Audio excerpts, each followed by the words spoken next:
Hélio Couto. Manual de Instruções da Ressonância Harmônica. 10 passos para acelerar o processo da ressonância harmônica. Passo 5. Quando a pessoa que está em processo de ressonância harmônica relata que não está sentindo nada, é preciso averiguar o seguinte: quais medos ela tem? Qual o tamanho da sua zona de conforto? O que acontecerá quando tiver sucesso e do que ela tem medo? Como as pessoas do entorno, pais, filhos, cônjuge, cunhados, colegas, chefes, amigos reagirão? O fato é que pouquíssimas pessoas crescem realmente, mesmo com todo o apoio que podem obter. E isso em todos os sentidos: dinheiro, informação, cultura, etc. Pode-se dar tudo que a pessoa precisa e mesmo assim ela não crescerá. Ficará totalmente evidente a autossabotagem.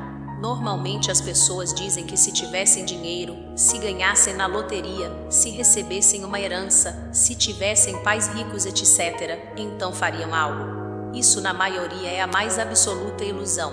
Você pode fazer essa experiência com algum conhecido que pense e fale assim: pegue 10 mil, 100 mil ou 1 milhão e dê para essa pessoa. Ou pague um curso caro, envie a pessoa para o exterior para estudar, etc. Qualquer coisa serve para testar se é verdade ou não. Verá que, na imensa maioria das vezes, não acontece nada. Eles sumirão da sua vida, porque aí não podem mais falar que não tinham condições. O crescimento em todas as áreas tem de ser exponencial: 2, 4, 8, 16, 32, 64, 128, 256, 512, 1024. Não pode ser linear: 1, 2, 3, 4, 5, 6. Isso é a pura zona de conforto. Nasce pobre e morre pobre. Nasce classe média e morre classe média. E estou falando de todas as áreas de desenvolvimento humano. Será que preciso entrar em detalhe de cada profissão humana? Numa palestra recente falei das pessoas que aprovam crédito nas empresas e escutei que não falei dos compradores. Será que tenho de especificar como o padeiro se sabota? Como o pedreiro, como o gerente, como o dentista, como o empresário, como o alto executivo, etc. O fato é que o medo do crescimento e das suas consequências é imenso. Seja consciente ou não. O fato é que a pessoa se sabota assim que percebe que terá de crescer. De que adianta ser potencializado se é para ficar na mesma vida, no mesmo lugar, no mesmo emprego, nas mesmas condições, etc. Crescimento ou evolução envolve mudança constante. Sair da zona de conforto todo dia. Isso implica num enorme crescimento. A maioria das pessoas lê 2 livros por ano. Isso quando lê. Já imaginaram se lesse um livro por semana? Livros que acrescentam, não livros de aventuras ou romances. Um único livro pode mudar a vida da pessoa. Imaginem centenas de livros. Livros difíceis de ler. Quantas páginas por dia você lê de um livro assim? Isso é crescimento? Se não lê, está estagnado. Isso é um pequeno exemplo do que é se sabotar. E isso é em tudo. Tudo que faz, está fazendo melhor cada dia que passa, então seu crescimento está sendo exponencial. Isso está se refletindo na sua renda? Por que não? No seu cargo? Na sua influência social? Crescer é uma obrigação. É uma coisa da qual não se pode fugir, caso contrário o preço a pagar é alto. Se tivéssemos um número mínimo de pessoas crescendo, a influência delas seria tremenda. Em pouco tempo mudaria tudo no planeta. É por isso que não adianta ficar reclamando da vida ou do mundo. É preciso fazer. Com Nelson Mandela, foi possível acabar com o apartheid. Já imaginaram com 1000 iguais a ele? E Martin Luther King e Gandhi? Se tivéssemos milhares deles, tudo mudaria. E mesmo nos negócios, quantos empresários realmente grandes temos? E que crescem? Contam-se nos dedos de uma mão. Será que as pessoas querem ganhar dinheiro? Ou dinheiro é visto como algo não espiritual? Não será assim que a maioria pensa? E isso justifica não ganhar. Para ser espiritualista é preciso ser um mendigo. Não é isso que pensam? Ainda não entenderam que tudo é unificado.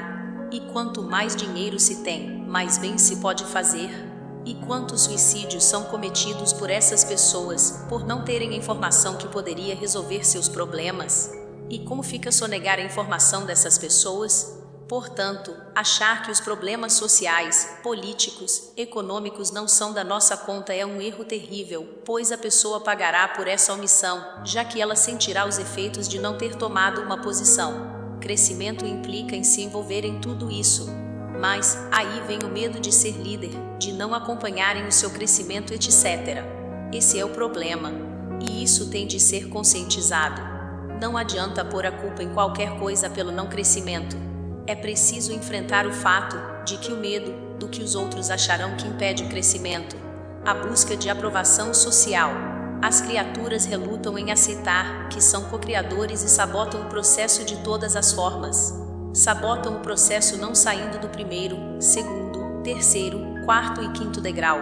Sabotam, ficam presos lá e não adianta chegar alguém ao planeta e oferecer. Pessoal, está resolvido, eu darei tudo de presente, basta você trocar de consciência, enxergar que você e eu somos um. Nem assim. Até mesmo com a mínima parcela da população que está no quarto degrau, que conhece nosso trabalho, que pode pedir conhecimento, o que acontece? Acontece a mesma coisa, porque se eu tiver autoconhecimento, aumenta o meu poder, e então eu transcendo, e então é melhor eu não pedir conhecimento. A questão é, o que você fará com o conhecimento? Que conhecimento você irá solicitar? Qualquer conhecimento implicará em mudanças. Se você pedir matemática, química, física, biologia, etc., você passa na escola. E daí? Vai para o outro ano, e então você pede novamente. Passou de novo, e então você se formou. E o que você faz? Não pede mais nada. Mas você não poderia pedir outros cursos para expandir suas habilidades infinitamente? Vão dizer, é perigoso, conhecimento é perigoso, porque conhecimento é poder. A maioria das pessoas, tanto deste lado da realidade, quanto do outro lado, continua na zona de conforto, isto é, tentando fazer o mínimo possível. Há um número gigantesco, cerca de 90% dos seres, que não fazem nada, só assistem. Essa é a realidade nua e crua. Quem sai fazendo está fora da zona de conforto, porque cresce sem parar e logo sai dela. Aqueles que se recusam a crescer acham que estão na zona de conforto, mas se esquecem de que existe a teoria do caos. O caos rege o universo ciclicamente. Então, mais cedo ou mais tarde, você tem de sair da zona de conforto de qualquer maneira, seja através de uma doença, uma falência, desemprego, qualquer coisa serve. Tudo isso é fruto da autossabotagem, da somatização, de tudo aquilo que você como co-criador, consciente ou inconscientemente, criou. Não tem como um co-criador ficar na zona de conforto. Ele é co-criador, ele pensa e acontece, mesmo quando ele está fazendo força para não fazer nada. Em mecânica quântica, isso se denomina efeito Zenão quântico.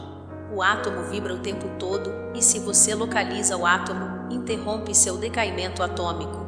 Nossa mente, a consciência de um humano, é capaz de parar o decaimento de um átomo, tal poder do observador. Até mesmo um inseto faz isso, colapsa a função de onda do que ele quer, calor, comida, porque ele é capaz de afetar os sistemas quânticos, decidindo aquilo que ele quer, mesmo não tendo o córtex cerebral dos humanos.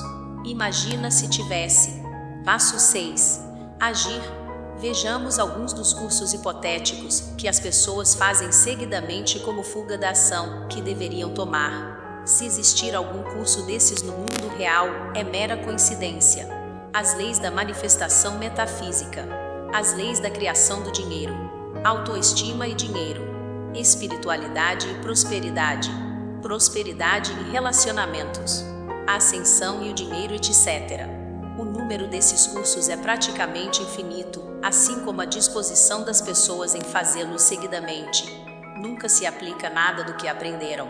É só fuga. Isso é como a antiga esquerda festiva que sentava nos bares e, depois de muito beber, achava que já tinha resolvido todos os problemas do mundo. Tal como a direita festiva que fazia jantares, no mesmo molde. O que falta no mundo não são teorias, nem cursos. O que falta é ação. Ação real, não esse fingimento que existe no mundo todo. Faltam pessoas que se comprometam em agir, em doar-se para uma causa, para um ideal, por um motivo real e válido para se viver. Hoje em dia, quando tantas pessoas dizem nas terapias que não sabem o que querem, que não sabem do que gostam, está mais do que provado que o que falta é um ideal. Acabaram-se as ideologias e isso é o fim de uma civilização. Joseph Campbell disse isso claramente. Quando a mitologia desaparece de uma civilização, ela está próxima do fim. Não há mais o luminoso estado de vivência que o ser possui acerca de questões sobrenaturais, geralmente sagradas, transcendentais ou de divindade, comportando-se e sendo influenciado por essas questões na vida humana. Por isso esse fastio com a vida, essa lassidão de drogados, que não querem fazer nada, que não gostam de nada. Qual a diferença entre um robô e um humano? A única diferença são as emoções e os sentimentos. Os robôs ainda não têm isso. Se perguntarem para eles do que eles gostam, não saberão responder, porque não têm sistema nervoso para distinguir um sorvete de uma banana. Eles não sentem prazer. São puro intelecto, mental, um programa e só. Isso nos leva a uma questão fundamental. Se os humanos não sabem do que gostam, eles se tornaram o quê? A lavagem cerebral foi tão bem feita que não sentem mais. E quem não tem isso, está próximo da morte e da extinção. Portanto, fazer cursos e mais cursos, sem mudanças reais e radicais, na vida da pessoa é pura fuga. Podem fazer, mas não se enganem, é pura fuga, puro divertimento. Parece que alguma coisa está mudando, mas na realidade nada está mudando na vida da pessoa. Nada de realmente bom e importante ela está fazendo, nem para si mesma, quanto mais para o mundo. E existem cursos que vão de alguns quilos de alimentos até milhares de reais. E o que acontece?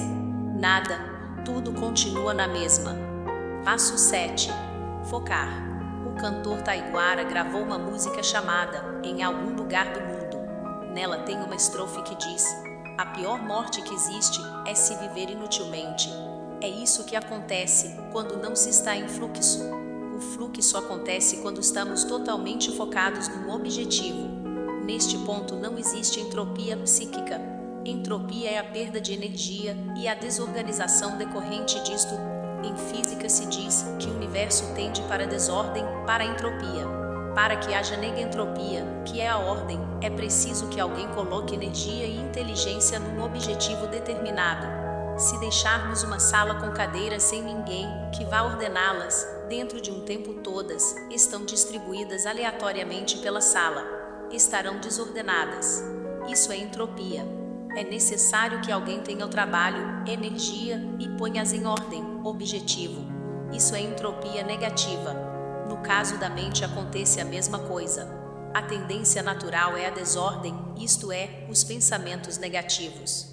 Isso é o normal. A mente está perdendo energia, sua mente é feita de átomos. Essa desagregação energética gera os pensamentos negativos do tipo: a vida é uma porcaria, nada dará certo, crimes, assaltos, desemprego, falência, perdas, fome, doença, miséria, etc. Para evitar isso, é preciso colocar energia no processo. Isto é, conscientemente pensar em objetivos positivos 100% do tempo. Foco e concentração no que se deseja que aconteça.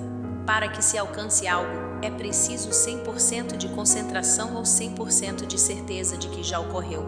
Essa é a razão do porquê as pessoas não conseguem o que desejam. É preciso 100% de foco. Uma leve oscilação nisso deixa espaço para a entropia acontecer. Começa a perda de energia, desorganização, perda de foco, pensamentos negativos e etc. Como temos um campo eletromagnético que atrai tudo o que somos, inevitavelmente paramos de atrair o que estávamos atraindo e iniciamos uma nova atração sobre coisas negativas. Isso acontece o tempo todo. Ou estamos focados 100% ou não. Não existe meio termo nisso. É possível manter o foco? Com certeza. Essa é uma decisão nossa. Nós controlamos nossos pensamentos. Nós decidimos o que pensar. Quando a entropia começar, os pensamentos negativos, pense imediatamente, cancelado, cancelado e troque por um pensamento positivo.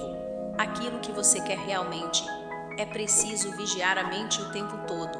Depois de um tempo, isso passa a ser a sua natureza e se faz isso automaticamente. Fica fácil. No início dá um pouco de trabalho, como tudo na vida. Viver em fluxo é viver feliz. Em fluxo criamos os neurotransmissores, hormônios e endorfinas que nos fazem felizes. Qualquer pessoa consegue fazer isso. Um servente de pedreiro, uma faxineira, um lavador de carros, todos podem viver em fluxo o tempo todo. Basta focar no positivo, no que se está fazendo e fazer bem feito, cada vez melhor.